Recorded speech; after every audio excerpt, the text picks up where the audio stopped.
Before we get to your scheduled video, please remember that likes and comments tell YouTube to promote our work to other people, and subscribing to the channel tells you when something new drops. You can also head to the link tree in the description to peruse my books, join us on Discord, or support us on Patreon. You can get episodes of Journey of Wrestling and Violent Profiles early, as well as a load of other treats. Even just $1 a month earns you a name drop for being cool. Thanks for listening, and enjoy the show. Greetings and salutations, fellow very noisy items. It is I, Eric J. Chucky, joined as always by Gigglepuss. Hey! This is the Two Nerds Podcast. He's actually called The Boy. We did a big old dank toke of weed before the show. That's not true. For legal reasons. Listen, church giggles is a thing that happens to me right before we start recording anything. So I couldn't stop him today. I hate to sound like one of the characters in the show we're covering, but what is a church giggles? Church giggles or pew giggles is a instinct or urge to laugh in a situation wherein it is inappropriate that is only amplified by the fact that it would be inappropriate to laugh right now. Who would call that pew giggles? That makes me think you laughed at a fart. People who spend a lot of time in church. More than they fart? And it's what you sit in a church is called a pew. I understand that. This is just what it's called. I didn't make up the term. I have resentment, and I'd like to file a formal grievance. Resentment against things related to the church. News at 11. Listen. I am a creature of the night, and I don't apologize for that. Anyway. This is the podcast. Whatever. Some guy paid us to watch this show. God damn it. He's really cool. He's called the guy from Ohio. You know who else is cool? Is Distrucity KTL, Harmony, Passion Killer 711, Rob. Or so I'm told. Oh, so we're going to talk about the second season of What We Do in the Shadows, which is in itself a sequel series to the movie of the same name. Which I have not seen. By Taika Waititi. You can also be cool if you give us $1. You can give us more money and demand podcasts shit show. I'm so sorry. No, it's all right. We have full power to start again, but no, it's funnier if we don't. It really is. Jesus Christ. I was trying to think of a really good pun about Jesus and the pew giggles, but I couldn't. A great example of the knownness of the phenomenon is there's a lyric about it in a Bare Naked Ladies song. If I had heard that lyric about the pew giggles, I would have assumed it was a fart thing. I'm the kind of guy who laughs at a funeral. That's not what you said. No, but it's the same phenomenon. Right. Is that why he laughs at the funeral? Possibly. I would like to say why I am a chucklehead at a funeral, but it sounds like it would go on a shirt sold at Hot Topic in the 2000s, so I won't. Appropriate for this show. I'm being outed a lot here by the both of us, and I don't know that I care for it. Let's move on to season 2 of What We Do in the Shadows. A brief summary for those of you who are, for whatever reason, watching along and don't want spoilers. I thought it was pretty good, not quite as strong as the first season in some ways, stronger in others. I still don't think I would continue watching it if it weren't for the money I am receiving, but that's on me because I'm bad at watching television, not because the show is bad. I liked it better than the first season. That may be down to a change in how I was watching it, but I did like it better than the first season. I also probably wouldn't continue it if we weren't podcasting on it one way or another. But that's basically just because, it's a very slice of life thing, and you have to strike a very specific chord, like King of the Hill, Saint Young Men style, for me to like that. You know, it's funny, because I do like slice of life stuff, and I like a vampire, they're all right, and I enjoy to laugh. And there's a lot of absurdist humor in this. You would think by their powers combined. This is why I have a theory that I don't know how to enjoy things anymore. If it weren't for the things that I do in fact enjoy, this theory would hold water. Something has changed. This should be making me. I should be a fan. I should be wearing a T-shirt that says. Yeah, this is a good show. Yeah, I don't. Any reservations we have about watching it are really on us. Yeah, I'm dead inside. We know this. It is known. It is known. Yeah. So, wow, that didn't eat up as much time as I hoped it would.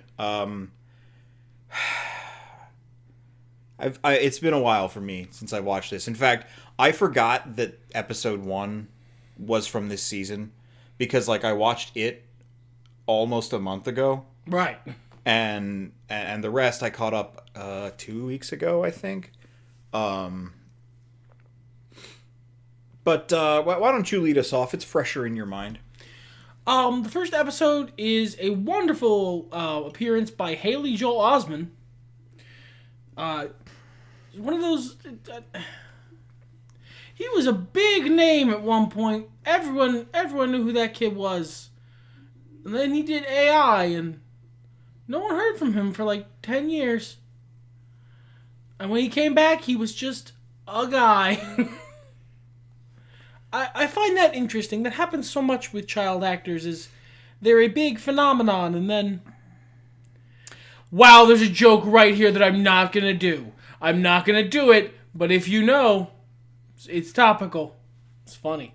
I'll tell you after the podcast. Okay, thank you, because I don't know. I was reading an article recently about Jodie Sweetin, and I knew this, but I didn't know the specificity of it. That once Full House ended, she played Stephanie Tanner. She had a hard time accepting reality. But it wasn't Full House? That was done, and now everything kind of sucks. Which is what I called my 30s.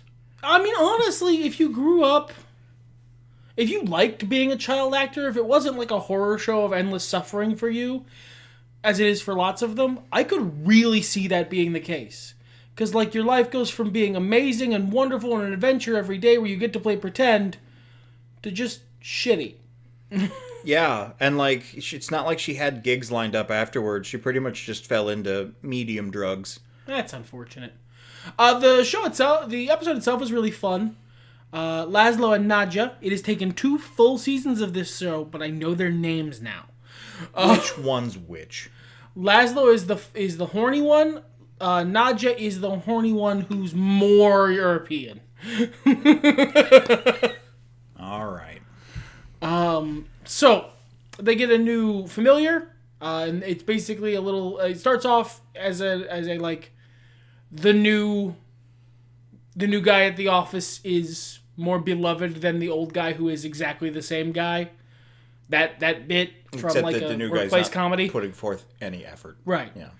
And then it quickly veers wildly off into left field to be about to be a zombie episode,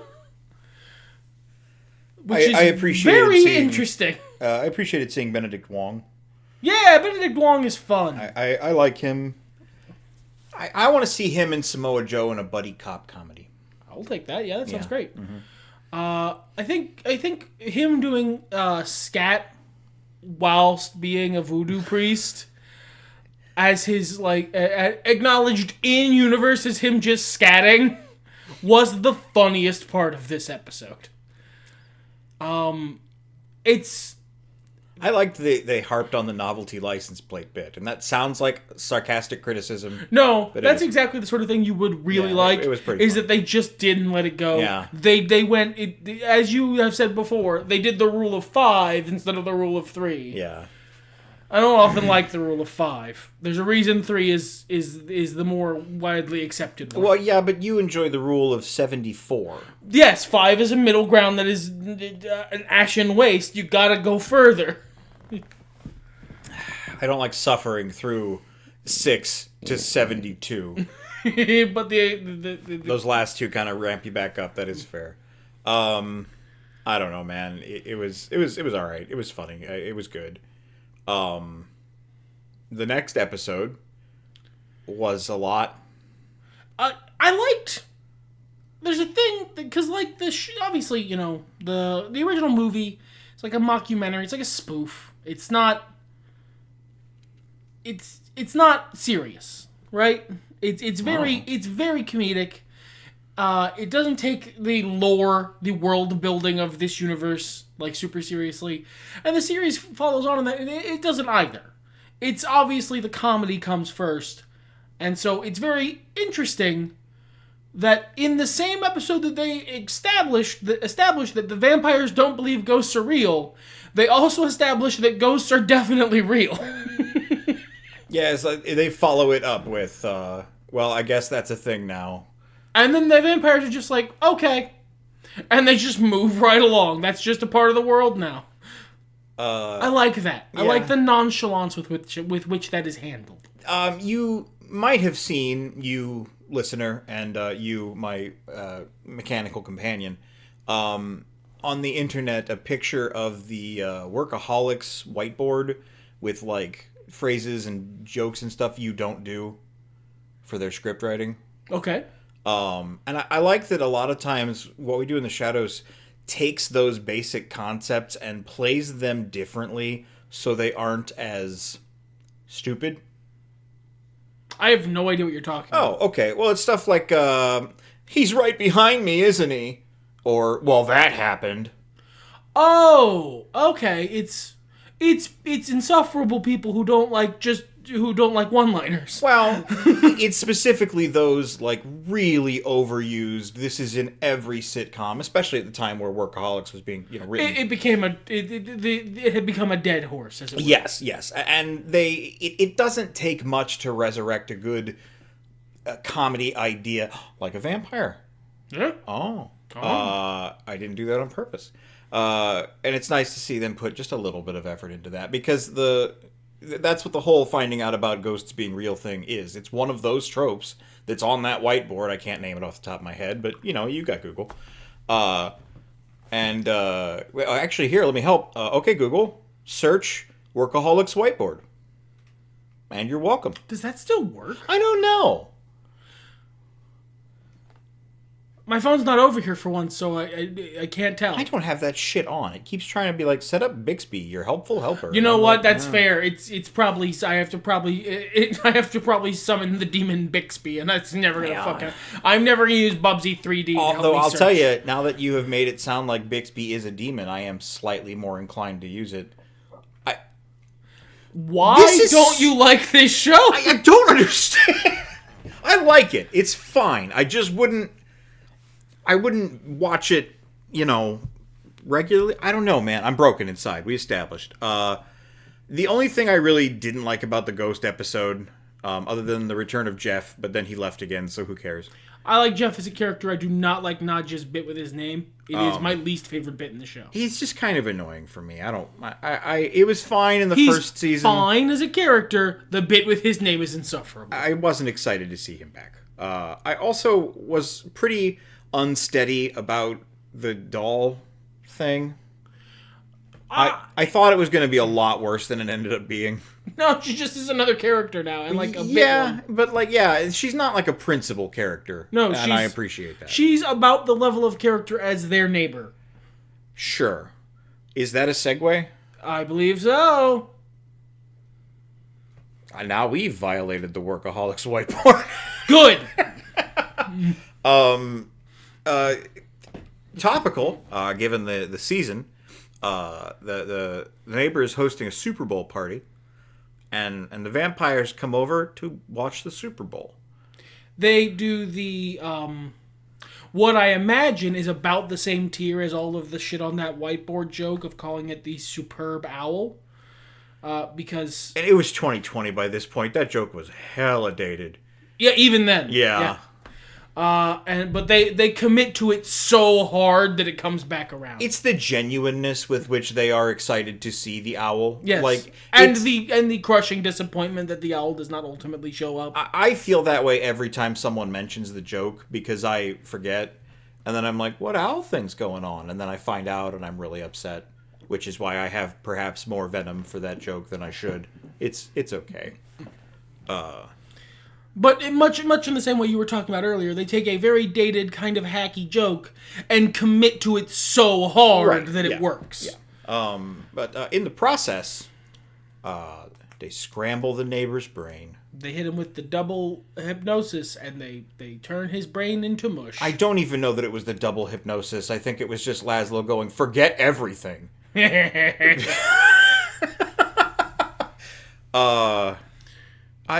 kind of... Oh, this is also the one where Guillermo gets in with the vampire hunters. Yeah.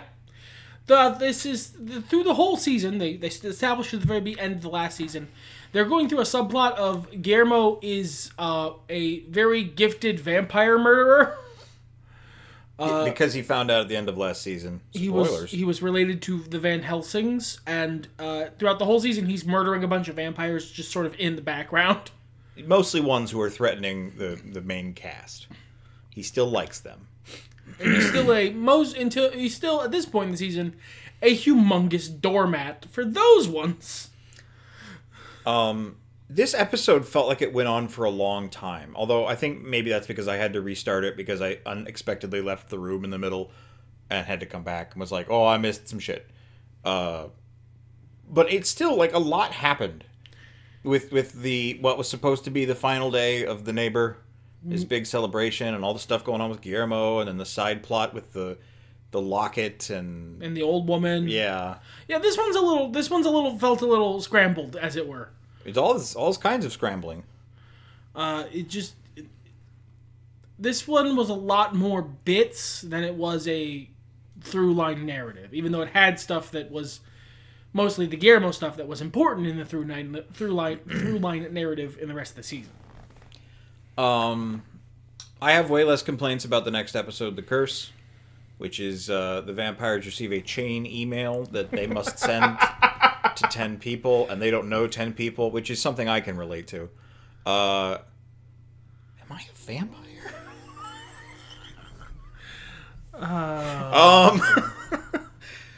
Man, the other day my sleep schedule was off, and I got up after the sun had gone down, and I went to bed before it came up, and it felt really good, I'll be honest with you. Yeah. But this was just really funny. And then Guillermo is like trying to prevent them from going to the vampire's house to kill them, the vampire hunters, and he finds out it's a different house, and the house is full of evil vampires. This is hilarious. So he kills a bunch of them, and then they escape. It's great. It's honestly, I think The Curse might be the funniest episode of the season. It might be. I really enjoyed it. Because the chain email is really good.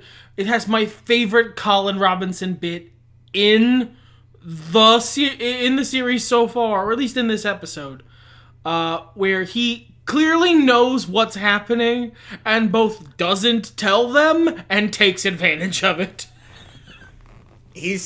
I like that he's not a patsy. Like, I like that Colin Robinson, he honestly might be my favorite character as this series goes on. Colin Robinson he's weird in that they added him in the first episode of the first season, and he was a whole different kind of vampire with his whole different shtick, and he started out as kind of a one-note joke.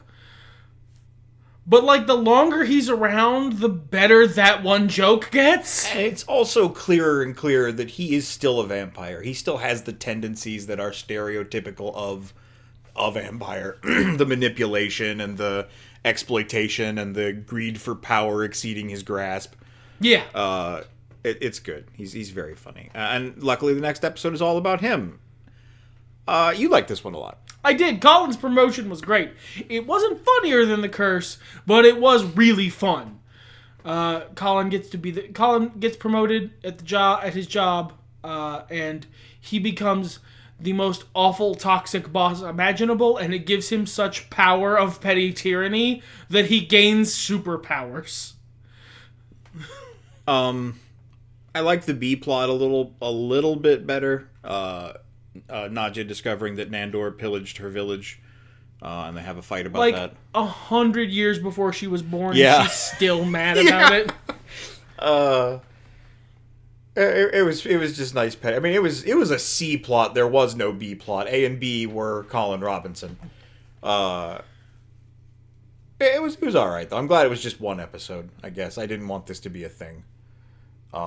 And it's a similar reason to why I was a little worried about the doll. Was like, I don't know that this should be. But yeah, by the end of the episode, Colin has to get a new job because he's run the other one into the ground by eating all the employees. I'm not usually a status quo is restored kind of guy. they just take such big swings that I'm like, please don't make this the show now. I don't want Mentok the Mind Taker to be the central character. I don't want his head to look like that. One I heard about a lot from the internet, from TikTok especially, was this next episode with Mark Hamill, who I didn't know was there. Hey kids, it's Mark Hamill. Applause. Mark Hamill did great as a very stupid vampire in this episode. Speaking of TikToks and that thing, I saw one that was about a panel that was featuring, what's his name? The little Hobbit boy. Samwise or Frodo? Frodo. No, not Elias Koteas' brain. Elijah Wood. I'm sad this isn't a visual medium because the look on my face is pretty excited about that concept. Yeah, so Elijah Wood's talking about if he could erase a movie from existence, which one? And the robot voice is like, Elijah Wood was on a panel with Kevin James, and there's Kevin Smith right there. And like the comments are all like, nope, I can't. You fucked it up. Yeah, so anyway, a lot of people I saw on the internet are really thirsty for more Jackie Daytona, the assumed name that Laszlo goes under to escape the vampire he wronged, Mark Hamill. Which, actually, I really like their argument, like the matter of the debt, because I feel like that's some very real shit. Because it's like, well, you owe me for this service I paid you. Well, the service was bad, so no, I don't. I find that very... There was some bite there. This also was Colin Robinson trolling people on social media. Because you can't... The energy isn't as pure, but if you do enough of it, you can live off it. That was... Like, it was an old joke even then, but it was potent. It was very good. They didn't overstay it. No, and he quickly ran into the problem of doing that. Which is if you jump into the pot with the crabs, they'll pull you in just like themselves. And then you have to go to, like, London or wherever to fight an actual crab. I would fight a crab. I wouldn't fight a crab. I would pet it. Yeah, that's better. Yours is better. Yeah. I liked this episode too, actually, now that we're talking about it. I mean, I'm not as horny for Jackie Daytona as the internet seems to be. I really liked the Jackie Daytona. I liked it that Jackie Daytona had a whole character arc and storyline, and like a inspirational teen sports movie happened, and he was gone for a week. That is a very funny punchline. That was a funny punchline. I like that Mark Hamill legitimately was like, believed him. Like, a common trait among vampires is they're all a little stupid. Mark Hamill's was especially stupid. Yeah, but then I think about the rest of the main cast, and I don't know. I think... You know what? That's maybe we're just seeing him on one of the times when, like, Nandor forgets the language of his homeland, and then the next episode reads a missive in the language from his homeland with no commentary. I don't think that one's a segue. No, that happened several episodes before. You liked this one as well, The Return, where Simon the Devious wants that hat. I don't know that I liked the episode. I just really liked that they tied off the hat. No, you love Simon the Devious. I don't. I read your secret fan fiction under your fanfiction.net name, Simon Devious Fan 024. If that account actually exists, I assure you it's not me. I do have a fanfiction.net profile, and that's not it. Homie, I would not out your actual profile on the show. What are they gonna find? Cringy reviews I wrote when I was 12? Best of luck, assholes. Yeah, and then we'll be canceled. Man, I have so many really good jokes in there, but... No, they just gotta roll them on past. We're just gonna roll past them because we're talking about vampires. I thought this was okay. I liked the side character, creature woman, who tries to eat Guillermo. Carol. The rest of it just felt like a crappy rehash of the original Simon the Devious episode. it definitely came across as we'd like to have this actor back and do more shtick with him. Yeah. I like that they tied off the hat. Or did they? I like that they tied off the hat. If the hat comes back, I'll be upset. He says that now. And then the hat's going to come back and he's like, oh, it's all Simon the Devious, just like my fanfics.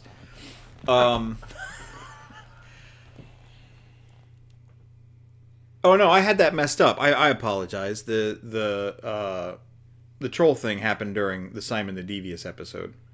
What was the B plot of the Jackie Daytona episode? There wasn't one. It was just Jackie Daytona. Yeah. That's right. That's amazing. We're nothing but professionals here on the Two Nerds podcast. That's why you give us $1. I watched this 2 days ago. To be clear. It's been like a fucking month for me. Like, I really am having a hard time. I'm glad I've got these summaries here of the episodes. The next one was probably my least favorite episode of the season. I liked Benji, Nandor's previous familiar. I like that he remembered because they've established how crappy both of the guys' hypnosis is if they're not both doing it. And that he was just like, I don't know, he had some chutzpah, I guess. I find the weird reluctance that vampires have to turn their familiars to be a very consistently drawn aspect of vampires in this setting. And also, I don't like it. It makes me not like them. Well, it's so the way I see it often, and they will make like jokes and asides about it, but most of the time it's treated like something they've been meaning to do. Like, I got a Christmas present that I'm very excited to use. It's a tea organizer for me to organize my tea bags. I drink a lot of tea. I am recording this in the late middle of January, and that shit is still in the box. I want to put that tea organizer together. I'm definitely going to get around to it, and I really like it. Any day now. Whereas for me, it's always, it comes across much more as, like, a shitty boss promising a promotion that never comes. Well, and it might be a little bit of that, too. You have an insight to relate this to a workplace drama in great excess to me. You enjoyed the movie Office Space, for example. Yes, and it a large part of this does have the exact same formula as literally The Office. Formula, perhaps. Humor, no. In that there is humor in this show. Come at me, The Office fans. Don't. There's so many of them. Actually, you know what? Yeah, do. Yeah. Share it around. Share how wrong we are. Share my stupid opinion. Make everyone watch and thumbs down the video. That's engagement. Put comments. Hot take, Jim and Pam shouldn't have gotten together. They're wrong for each other. Yeah, Jim should have gotten together with Dwight. Clearly, they were meant for each other. I have no idea who any of those characters are except Dwight because he was in a Rob Zombie film. Collaboration. You didn't like it because of the music also. I didn't like it because the music was bad. When I was a younger man, I didn't like musicals. But there are since musicals that I do like. I still don't like, I believe her name was like Jillian Hall or whatever, the wrestler. I don't like you singing shitty intentionally. They did a pretty good job in this, I will say. Usually it's really hard for someone who can sing to sing poorly. It sounds a specific way, like Jillian Hall. This just sort of sounded regular bad. I would believe it if Nadja can't sing. You know what? Maybe that actress doesn't sing very well. If so, I'm sorry. That was really fucking annoying. You probably shouldn't do that in front of people. I wasn't my favorite either. Like if the music wasn't like bad, it would have just been a trope. Like I don't find that humorous, but that the music was also bad made it actively unpleasant to be around. Sure. There was another plot related to Benji that Guillermo went to go hang out with a former familiar who got turned into a vampire who was making like a familiar commune and was going to turn them all eventually, and that was all a lie. Yeah, she wasn't a vampire. She just really wanted to know what it was like to be a vampire because, again, no vampires turn their familiars ever. Well, if you're good at your job... Yes, if you are good and indispensable at your job, they'll never promote you because then they'd have to replace you. Yeah. Yes, that is literally the joke. It just seems reasonable to me. Again, why don't you like this show more? Maybe it's exposing my secrets. The second to last episode, which is... I was about half and half on this one. It's a really long cum joke. All right, and then the final episode, Nouveau Théâtre de Vampires. I can't have a French accent. It's bad. He's not joking. His French accent, he can do so many accents Yeah. and voices and French. It's terrible. I can do a bad French accent. It sounds racist. I'm French. I have forgotten the language of my ancestors. Next week you're going to get a letter in French and read it just fine. So Guillermo bailed. He's tired of their shit, basically. And, As he is right and just to do. To be perfectly honest, it was the best thing he's done in the entire series. Do not take this level of shit from your employer. But the vampires don't know what to do without him. The house is a mess. Like, they're up their own asses and you know, don't take care of themselves because they don't have to. And now they're dealing with that. But they get invited to a fancy play. And it's a trap.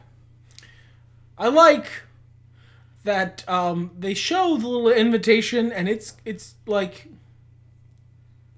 seems a little weird, and then Guillermo sees it and he goes, "This is obviously a trap. Why did they go to this?" Yeah, it might as well have had Admiral Akbar on it, laughing into his own flippers. But it is a trap, which is the culmination of the season-long B-plot of Guillermo killing a bunch of other vampires, where the vampires that are main characters are blamed for killing the other vampires. And then they do the Ember Island players about it. They do a play based on the series where our main character vampires are like killing all of the other vampires. Like with terrible acting and very over-the-top narration. They literally steal a joke from Avatar: The Last Airbender. I didn't see that show, so I thought it was kind of funny. Oh, it was! Look, it's a funny joke! Good job! Do that!